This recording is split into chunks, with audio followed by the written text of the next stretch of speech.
This episode is brought to you by Bellator's Publishing, bringing stories to the world that last forever.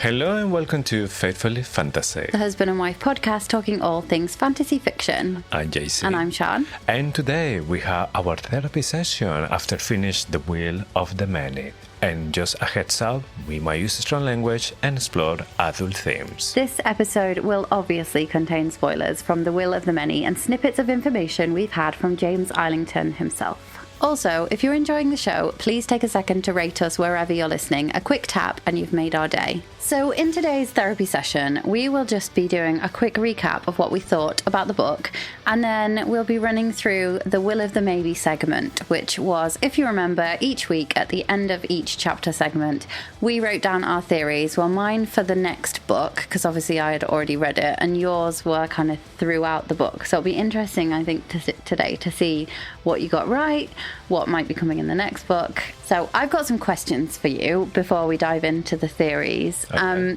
What was your favourite part of the book? So I will say that my favorite part is all related to the ruins. What is going on there? What is all these other places where beasts can go? So many things that are still not resolved after finishing this book. And I think this is going to be overly one of the main points and the second one. So I just can't wait for discover a little bit more. Can you imagine how I feel? I've been waiting months. My favourite bit is all of it.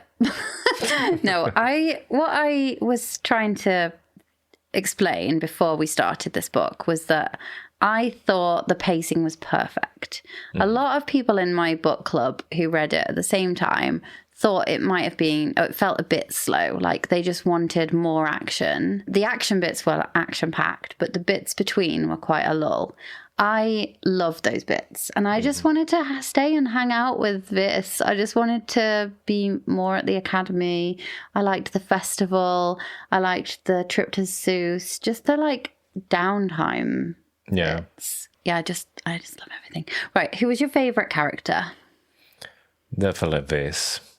I mean, it's not the typical male character that is so strong that he's always know what he's doing, and is just this teenager that he's just trying to figure out, trying to survive. He's really smart, and he always playing with this, and sometimes this play against him. So it reminds me a little bit like the original version of Spider-Man. The Spider-Man, yes, is this superhero and everything, but he has struggles as well. And Tobey Maguire? No, the comic, actually. Oh. Not the movies. That's weird for me to jump to a movie and you not to. That's weird. No, that was the original, because Tobey Maguire, he's supposed to be a teenager, but he's already looking like 30-something. He's in the movie. Don't be mean. I mean, but yes, it's one of the things that made Marvel heroes so appealing for the public. This human side, they're not perfect. They had struggles, and they had one of us. Yeah. One of us. What about you? Which one is your favorite one? I loved past tense Calidus. Oh. Yeah. Oh, you don't know. There's a sentence from Cristobal, I think it's called. This father. Dad, that says he'll see him again. Mm-hmm. I hope so. I don't know how, though. I don't know if that means Vis is going to die and they're going to see there, or there's already a copy of Calidus, because he wasn't there for a little while. Yeah. He didn't say anything. So he didn't, but he could have synchronized. He knew what Vis wanted to do in these ruins, because maybe he discovered by himself. Maybe. Mm-hmm. Maybe he ran the labyrinth and synchronized. Yeah, maybe the one who died is a copy. No, I don't think it matters. We've been through this. Right, let's get into this later. Who was the most intriguing character for you? Who do you want to know more about? Viridius. Oh. Okay. I already feel like I got that guy down. I'm confident in my theories with Viridius. I mean, I'm nearly convinced that he is a good guy and he's doing bad things. But that doesn't take away that he might be actually a bad guy that is trying to pretend that he's doing the right thing. So, I think he's a good guy. That's what I say. I'm nearly convinced. I'm not like 100% sure that, yeah, he's a good guy. I'm still thinking that it might be something on him that is not going to be what we think he was. Mm-hmm. Most intriguing character for me, who I am desperate to know more about, is Lanistia. I really want to know. I thought you wanted to say Sedocia. Oh, I blimmin' love her. She's my favourite. She's like, yeah. Yeah. I don't know why, but she reminds me of, you know, the mum in Mary Poppins. Have you seen Mary Poppins? I did, but don't remember very well. She's like votes for women. She's a suffragette. And this guy works in the bank, and that's like Ulkis core for me. And she's just like going off, being a rebel, like changing the world, murdering a few people. Although Mrs. Banks doesn't do that, but I just really love Reliquia. I think I can't wait to see her in the movie. Yeah. I think though that there is so much to Lanistia. Did Lanistia run the maze? Are there copies of her in Obertium and Lucium? We don't know. What is the deal with their eyes? Yeah. They had to take their eyes off. Maybe she wasn't even in class 3. I think she was, but maybe Zero rescued her. Those people that have no eyes are like, were part of, like they failed. They either failed the labyrinth or they were punished, weren't they? They were kind of, they tried to rebel or they tried to do something and then they were punished. Well, they had like some onyx daggers in the belly, I think. Does she have a scar in her stomach? That's the question. Yeah. So desperate to know. Yeah. I hope we find out something in The Strength of the Few. Maybe we don't, because I think there are going to be 4 books, aren't there? So yeah. Who is your least favourite character? You can either answer this as like the most boring, or you can answer this as the person that you dislike the most. Well, if we're talking about the one who I dislike the most, definitely Dultatus. Oh. He was really... Dultatus. Really he was awful. He was like the Severus Snape of the Academy. Yes, it's just like the way he was treating this. It was so unfair. I think he's going to get his just desserts. I think something bad's going to happen to him. You don't think he's going to sacrifice himself? He's going to sacrifice himself. No, he's not going to sacrifice himself. I think Edin will. I think he's going to sacrifice himself. What about you? Which one was your less favorite? I think Dultatus. Yeah, I didn't really like him. I tell you who I didn't like at first. I didn't like the housekeeper, but then he grew on me. Yeah, a bit of an... Oh, I also didn't really like Equa's dad. Equa's dad is sus to me because he came to the house. He tried to get Equa to spy. He admitted to Equa, because Equa said this on the Transvect, that her dad didn't like Ulkiskor, so he is like extra interested in the things that they're doing. Yeah, there's something about him I don't like. And your least favourite thing about the book? My less favourite? Should I go first? Yeah. I think I talked about this last week, and I think in the next series, when we do The Strength of the Few, we're going to have a knockout counter. Just the number of transitions that there were where Viz got knocked out and all of a sudden he was awake somewhere else. Yeah. I think there's got to be a limit to how many times you get KO'd as a main character. Yeah, you're hoping for a different way to go from one part to another one without being unconscious. Yeah. Like, it doesn't take much to be dragged and then tied up to a tree. Yeah. You know, like that one, for example, he didn't have to get knocked out and then find himself tied to a tree. He could just be dragged, struggling. He can't do it because they're using will. Maybe they're cheating, or maybe they're like, yeah.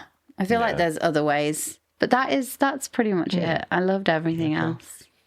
Yeah, I don't think there's one single thing that I've been struggling that much to say, no, I really don't like this part of the book. Because I understand that a good book need to have like some balance, need to have like some calm moments, and then action. You need to make sure that everything is properly done. But even the calm part, I still think that everything is part of the story.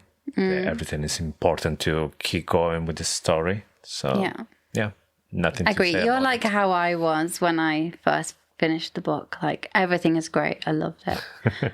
Do you think there were, if like, just before we go into the will of the maybe and summarize all our theories from the season, do you think there were lots of Easter eggs? Like, now you have read it. You obviously haven't done a reread, so it might be a bit difficult for you to say this, but do you think you could have predicted the ending, is what I'm trying to get at?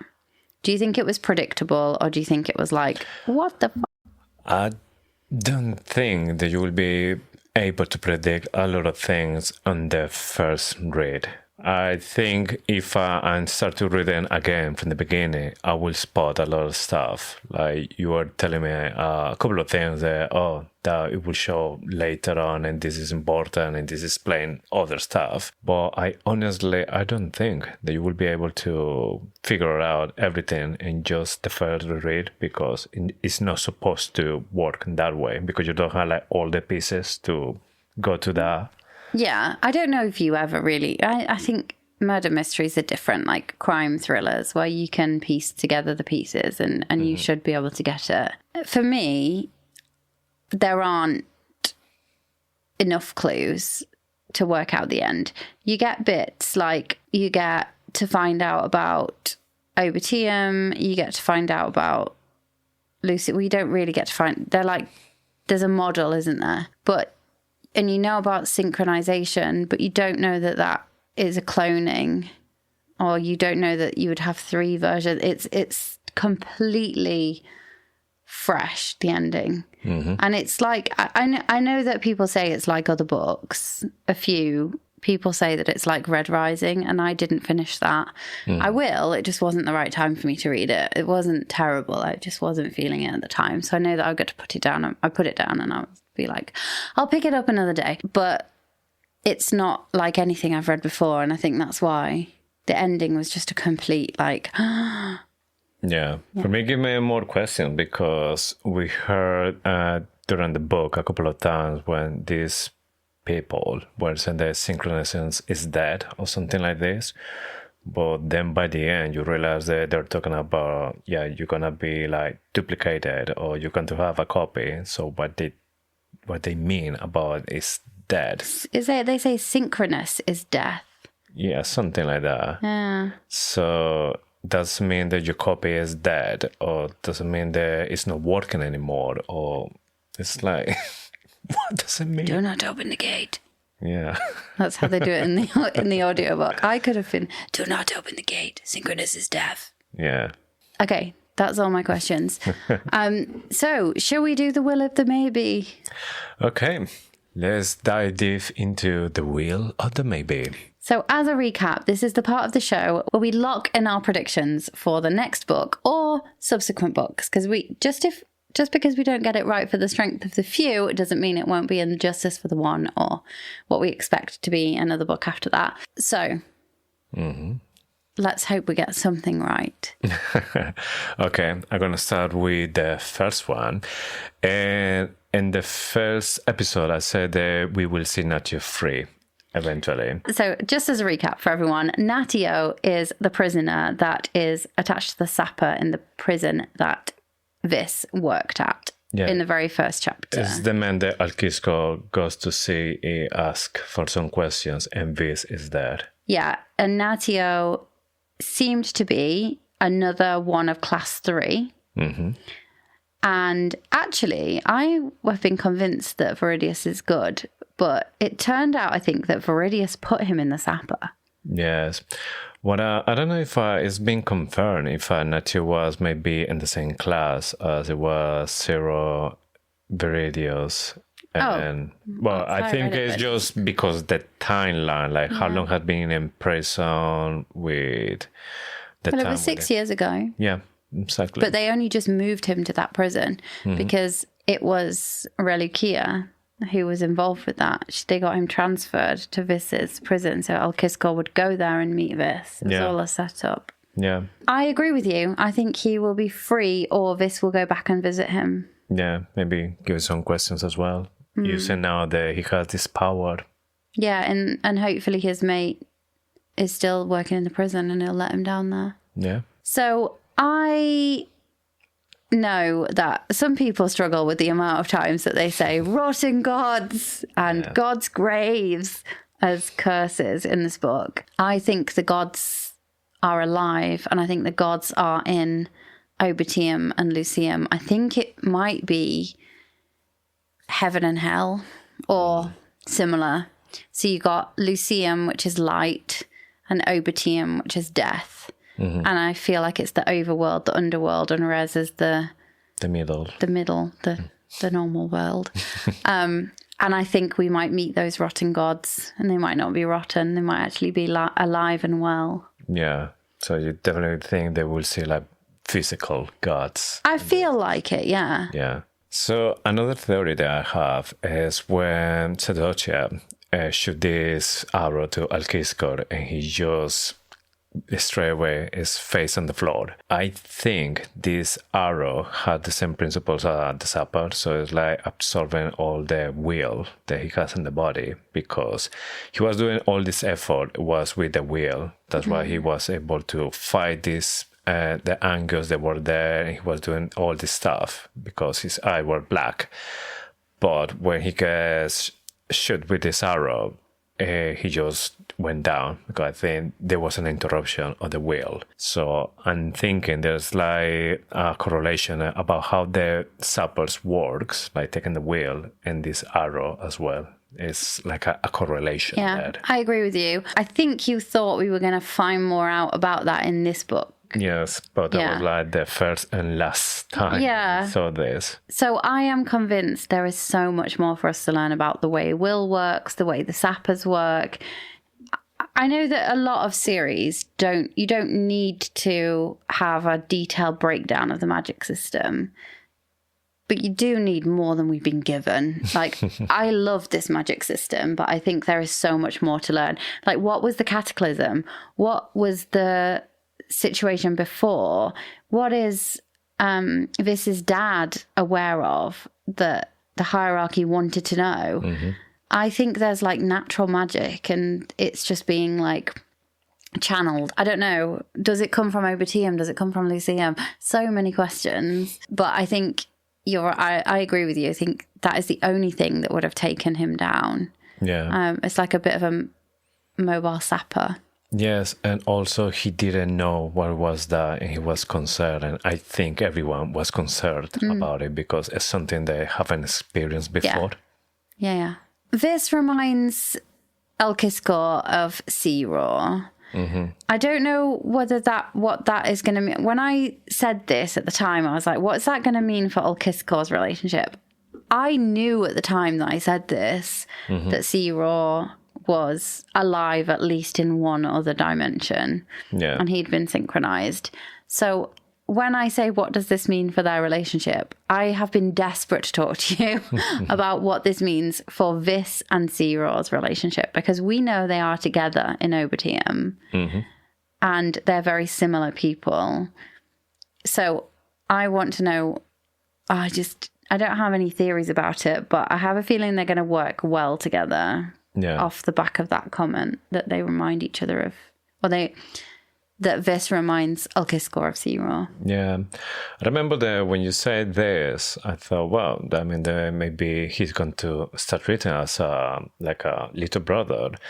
But then when he was sending Vis to cross the labyrinth, And it was like... He said, otherwise you can go in a sapper. Yes. So we're like, okay, I don't think that relationship is going that way now. I think Orkiskor's bad.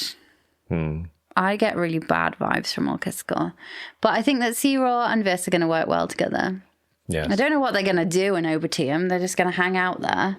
Yeah. I don't know what it's like. Is it a nice place? Is it a bad place? I think it's hell.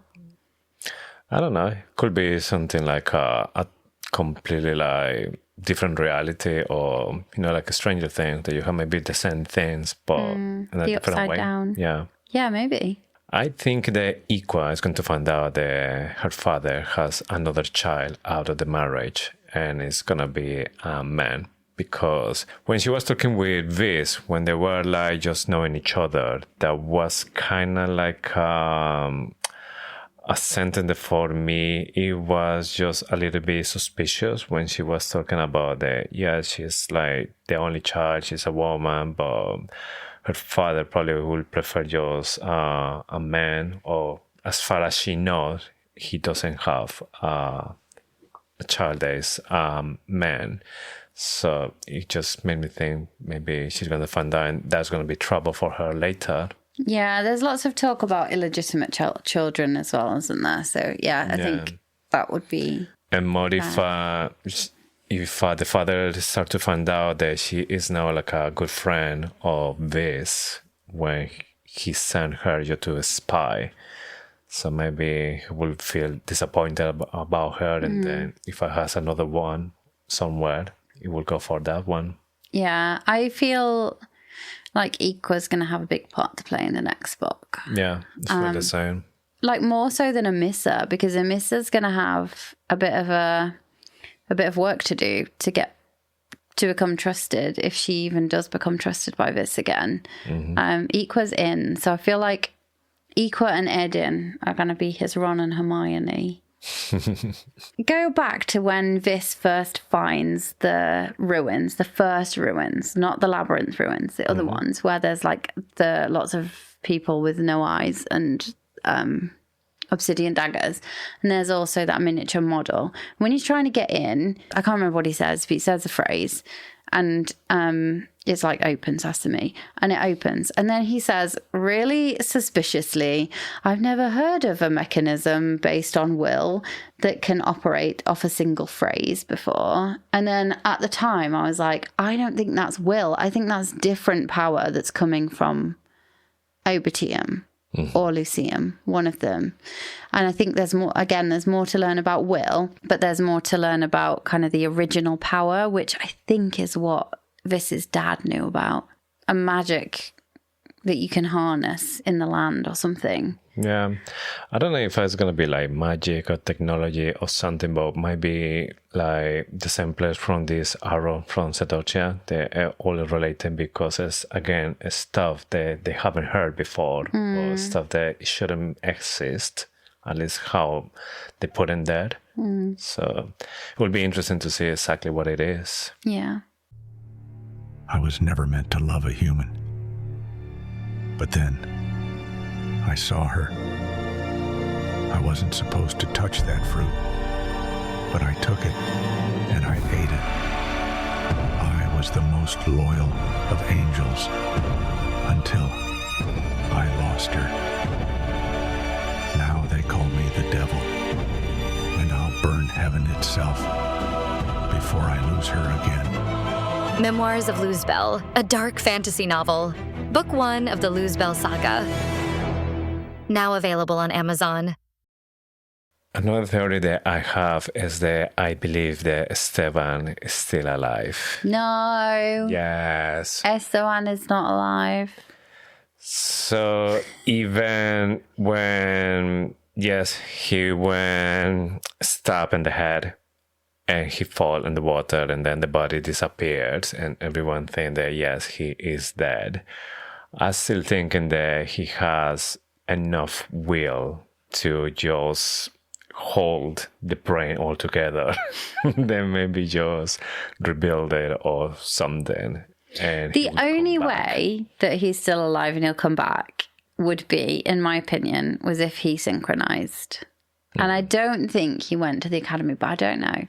I mean, I don't know the answer. You're always funny with this. Like, he didn't die. You literally see him die. Yes, but it's the will, the stuff that now made me think.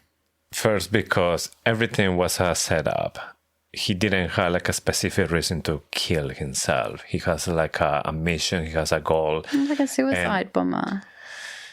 Yeah, but he was waiting for this. And this told him that he needs to be careful because they are like really close to find out what he is. So all of this, it just helped Esteban to make everyone think that he's dead. And also, he had a really good relationship with this. And he knew that this would be something really good for him because he's going to be on the top of the hierarchy. And this is what the thing they turn into Catanicus. I think once he goes to the water, then yes, he starts to like a process of healing. Otherwise, if this chapter would be like totally closed for me, they grab the body, they burning, they did something, and then you see that, that body is gone. But it went to the water and... All right, okay, I'll give you that. I mean, you can tell me as well, then you think that Titanic Jack is alive because the body he just disappeared in the water. No, but he's human. He doesn't have will. Yeah. No, I get it. Oh, spoiler alert for the one who hunted Titanic. Like, don't let go. So my next one is about Reliquia. Reliquia, I think I've said this, but Lucium is light, Reliquia is relight. I think she might be from Lucium. I don't think we're done with all the twists that Reliquia can give us. Like, the fact that she was Alkiskov's wife is just perfect. It's like the icing on the cake. Yeah. But I don't think that's it for her. I think she's definitely got a link. This guy that she's hanging out with is definitely synchronized. She apparently didn't go to the academy, but doesn't mean she didn't come from Lucium. And she's like part of the knights. She's like, her dad is one of the knights, and these people are like really elite. And I wonder if they're from the other world. Yeah. Another theory that I have is the Gaius, the man who was analyzing the blood from this after all this attack. Oh, when he was at Casa Telemus. Yeah, when he was with Lancia and he had basically like an order to do it and he couldn't do anything else. And then he was looking at the blood and this like plate made of onyx. And even when he didn't say anything else, it seems that he saw something in the blood that could be maybe a little bit suspicious.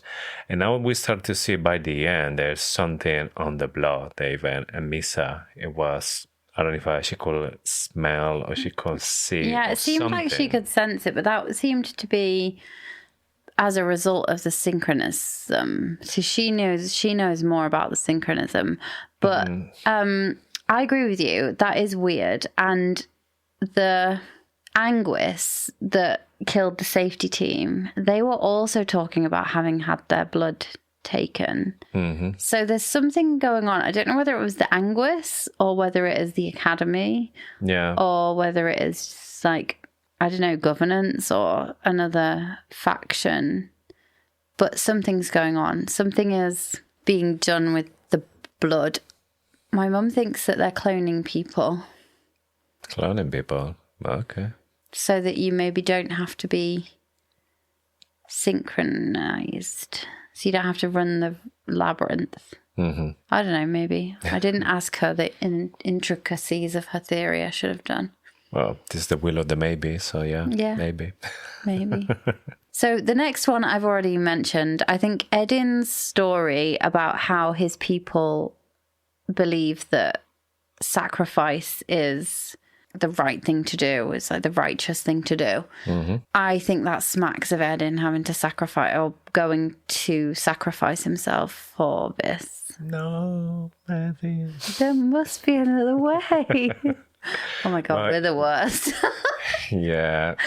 No, honestly, it looks a little bit of foreshadowing for him. And I always thought that he will be the one who will leave first in this book, no Calidus.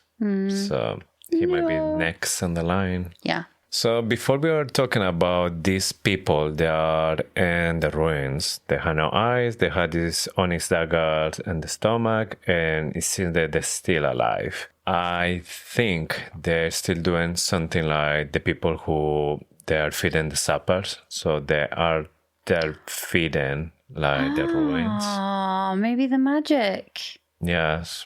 that keeps the portal open or something. Or Yes, keeps it closed. or keeping the ruins like keep operating and the way that it is. So I think they are like the batteries for this place. Oh, that's giving me goosebumps. So Lanicia, you think Lanicia was one of those? She used to be one of them, and they can be rescued. Zero rescued her. Yes. So they're all going to be liberated. I don't know if it's gonna be like different stages that you are allowed, and then there will be another one that you are more dead than alive. You know, the sappers. Yeah. That if you spend like too long there, you're like a zombie. Maybe. Fast forward to the end of the book. This is copied now. I think it's really clear this is an obvious prediction that we will get to see him across multiple worlds. I don't know whether it will just be what we're stuck in Obertium, or we start in Res, or we're in Lucium, or if we're going to be like constantly switching between the worlds. But it'll be interesting to see. Yeah. Hopefully it's gonna be clear who is who and where is where. Yeah, we could. The next season could just be us being like, because you know the wait, what just happened segment. Wait, actually, what just happened? Where were we? What were we doing? My next theory is that Emisa, she is good. Even after all this thing that happened with Viz, she What had you mean? reasons. Literally stabbing him and pushing him off a tower? Yes, that is just, Hormones. a little tantrum. That's it. But I genuinely believe that she had good reasons because she was concerned about him. And then when she saw something about their arm, I don't know if is it the blood or is it maybe like description of the wounds? I don't know, but I read it like she smelt it. I honestly read it like she smelt it or sensed it. I'm not completely sure what she was thinking or what she was playing there, but when she knew that he was like different or that she has to kill him, she was doing it, but she was like crying. It's like it's something that she has to do. Yeah, she didn't want to. Yes. Interesting. I don't know about Emisa. It's just give me, like these movies about zombies. When you see there's somebody that has been bitten by a zombie, that person's going to turn into a zombie soon. So give me like that kind of like vibes that, this girl, I had to kill her before he turned into a zombie. Ah, yeah. What is really clear about Emisa is she knows more than she should know. Yeah. She's always into people's business. She's always into people's secrets. Yes, and how she knows that? The subway Indol. We still don't know.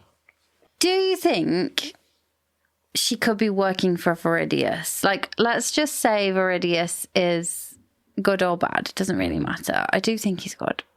Now you made me think he was bad just then, and I was like, I'm so convinced.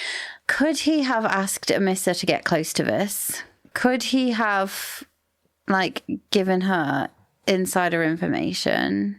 Mm-hmm. I feel like she might be working for Viridius. I'm not sure. There's definitely something about Emisa, and I think she's working with Viridius.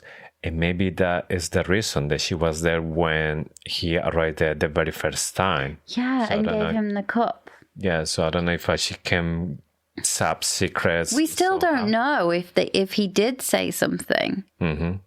So I think that is a clue about what happened, and there's more in that interaction that we haven't seen it yet. I wonder if she's always using that stuff. That's how she knew Indol's secret. Yeah. Maybe there's a connection with the water, and then she can see thoughts or it's a special potion, isn't it, that makes people like say stuff they shouldn't say and then they forget they've said it. It's like a special potion. Yeah, I bet that is what she's doing. But then we still don't know. So beyond that point, we don't. At that point in the book, Vis is not a reliable narrator. Because it literally says on the page, you don't know what you said, and you wouldn't even know that you slipped up. Yeah. So he kind of reassures himself, and Ulkiskor kind of makes him feel better about it. Like, well, you probably didn't say anything. But he could have done. Yeah. I think that we're going to have the big speech at the beginning of The Strength of the Few. Amiss is going to come and own up and hopefully try and get back into his good books. Yeah, I believe the same. She has a good reason and then they're going to come back together. Or at least he will gonna be like, okay, just let's be friends for now. Yeah, keep an eye on you. I don't trust you, but I don't hate you as well. I forgive you. Also, I think Diago, the Alupai, I think now he is linked to the Labyrinth. I don't think he is just a regular animal anymore. I think that he is kind of like a guardian or a guide or somebody that's going to be there to protect this or something about it. But I think he is a copy as well and he got like superpowers and we will see that again in the second book. I definitely think that Diago is linked to Vis. I don't necessarily think it's linked to the Labyrinth. I think it's kind of like bonded somehow to Vis and will protect him. I wonder if we'll see Diago in Obitium or Lucium. Must be. Because if he has superpowers, that means there has been clone. But he'd never make it to the other side. So. How would it like do the bracer, open and close the doors in the Labyrinth? Don't know. I don't think it has gone through. I think it is some kind of magical being. Yeah, I don't know, because I understand that Beast has these like superpowers, or the clone has the superpower because he went through the gate. But it seems the Diago, the Alupai, has the same powers as well, but he didn't go there. So how? Gods. Rotten gods. Yes. At the end, when he's gone through the gate, somebody is with him and it says, "The other from your world is coming." And I think, and I might be mistaken because it's very confusing, I think this might be in Lyceum and not in Obitium, and I don't think it is talking about Sea-Raw. I think we might get a scenario where Vis is working with Sea-Raw in Obitium and he's working with somebody else in Lyceum, and I don't know who that's going to be. It could be that Sea-Raw is also in Lyceum, because it might be just the res version where he died. He might not have even died. I don't know. We don't have a body, so... Yeah. But I have a feeling the other from your world is perhaps that vanishing man, the man that can just like pop up anywhere. And I wonder if he's worked out how to cross dimensions from res to Obitium to Lyceum without going through the gate. I'm not sure, because the first time when I read it, I thought they were talking about Zero, but then when you start to say that it was maybe on different realm. Yeah, maybe I'm wrong. Maybe it is Zero. It's just like... I've read it twice and I could still be wrong. I still like not completely sure if I were talking about, like I say, everything is happening in the same time, the same realm, but it's just different times. So we see Viz with these people talking to him, like traveler, and then saying that the other or you can, it will come, and then it's Zero, the one that arrives, and everything is in the same, like in Lucian or Overtian or whatever. Or we have like a scene where he is waking up in one, and that's apart. We don't know who is coming in that one, and then Overtian Zero is the one who arrives. So it could I think be you both, might be right. No, I'm not sure. I might have got that wrong. People can correct us. You can correct us in the comments, because we're bound to get something wrong every now and again. Yeah. other prediction that I have for the next book is that Alkiskor is not going to be happy with this once he realizes that, yes, he is the winner and he is not going for... He's going to governance. Yes, he will take as a betrayal, and then he might try to send this again to the Sappers. Yeah, and if you add on top of that the fact that potentially Vis doesn't even remember that he's been synchronized. Because what happened to him was he like walked into this metal portal and nothing happened. And nothing happened apart from it says wait and run.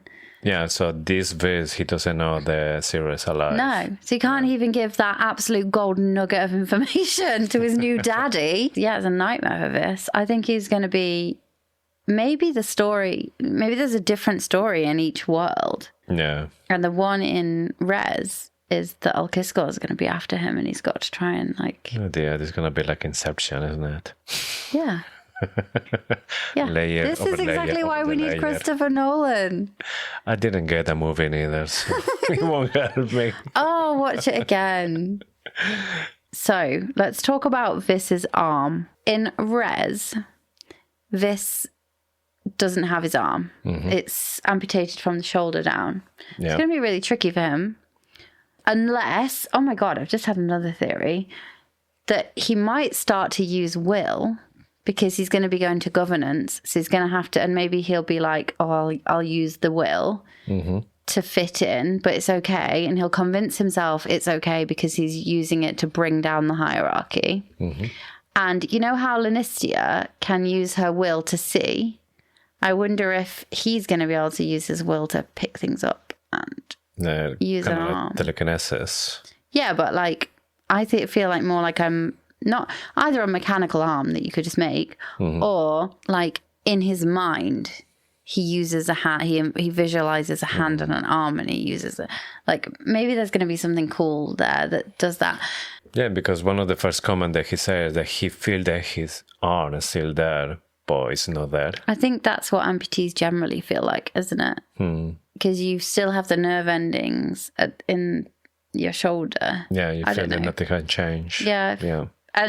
But he's going to have to use will. He's going to have to. If he's working in the censor's office, that's not one of the roles that they talked about at the beginning being one of the roles he could have where he wouldn't have to seed, where he wouldn't have to use will. So I think he's going to have to use will. And like I said, he'll justify it to himself in like it's a means to an end, like the Anguis were doing. I don't think he's lost his arm in Obitium. Well, not sure because he went infected or happened after. He went into Obitium, then... Yeah, well, when he escaped the labyrinth. One of the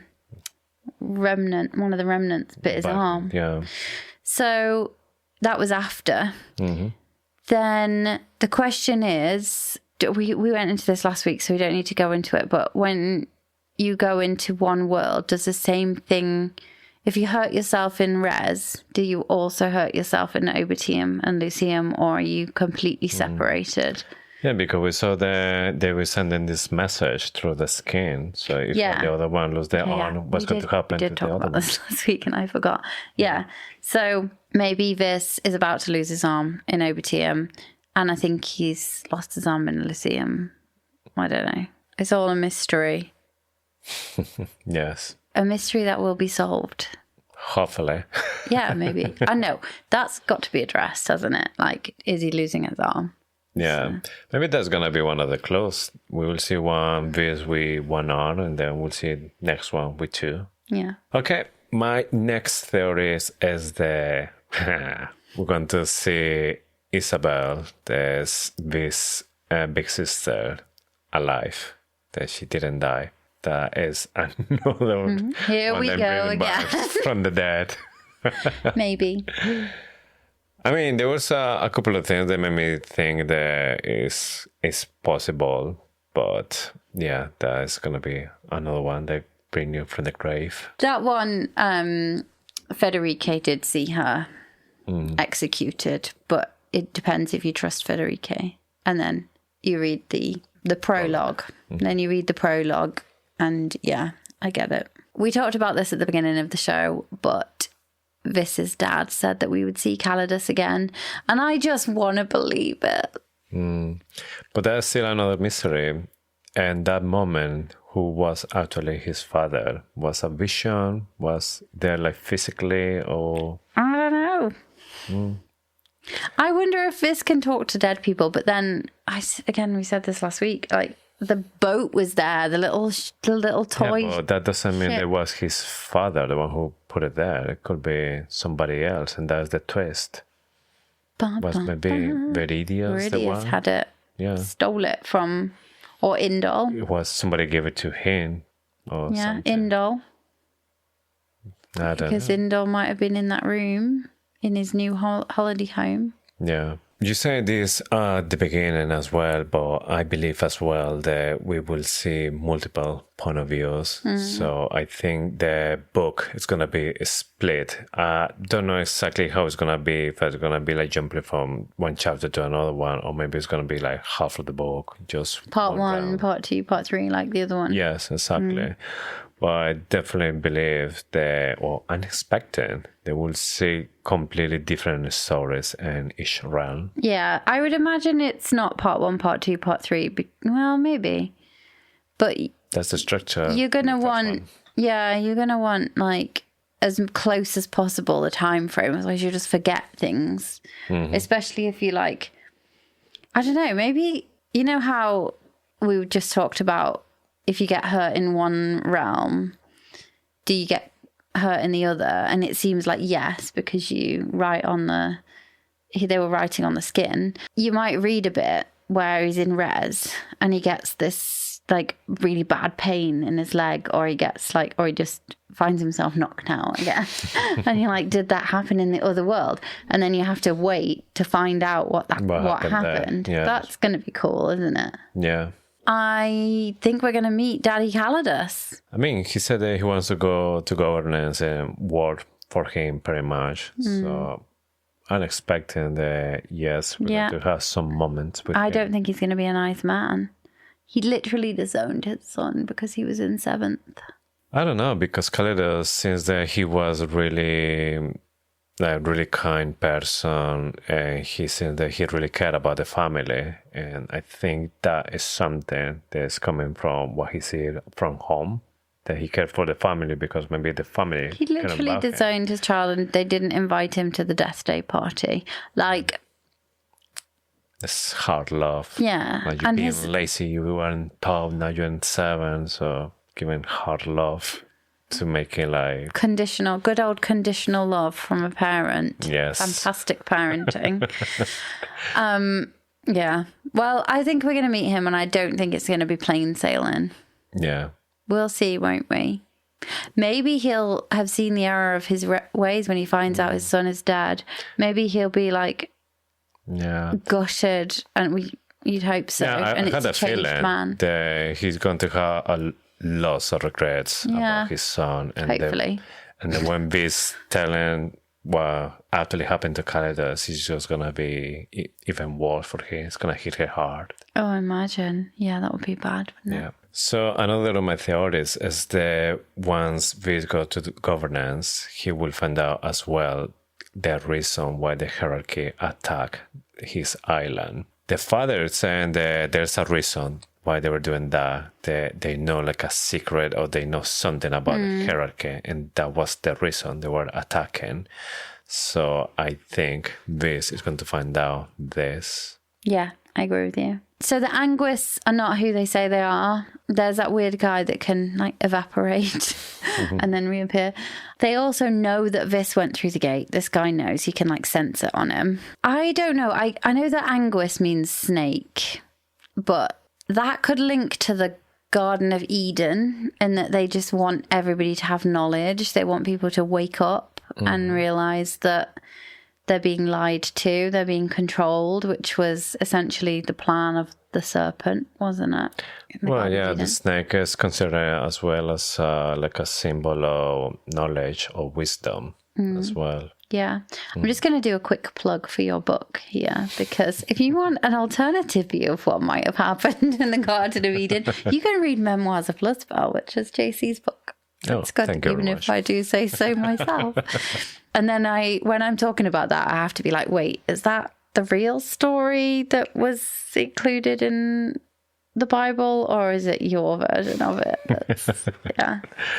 Super interesting. Yeah, so I know it means snake, but I just couldn't get it out of my head. The Anguis, angels, Lucium being light, and Obatium being death. Are they like angels and demons? I don't know. I might be getting carried away as usual. We'll see. And finally, my last theory for this episode, and is that I think that Indol is going to find out that this was the Prince of Zeus. I don't know if this is going to change his point of view about him, or it's going to put this into trouble. But I think somehow he will figure out the whole truth. He know, or he find out that he was from Zeus. And I think that maybe if he goes through record about maybe how many people were there from his age, he might find out the only one was the prince. I think that Calidus's dad is going to figure it out, because he's literally the censor. So if you are a nobody, like literally a nobody, like a made up person, and you go and work for the censor, and you're the domitor of the academy, and you decide you want to go work for the censor, they are going to do some background checks. They are going to do some background checks. And that is the time, that is the place you want to be if you want to do background checks. They're not going to find him. So they're going to have to join some dots. Like, if anybody could do it, it's the censor. Yeah. I think Calidus's dad's going to find out. And then there'll be some trouble. Yes.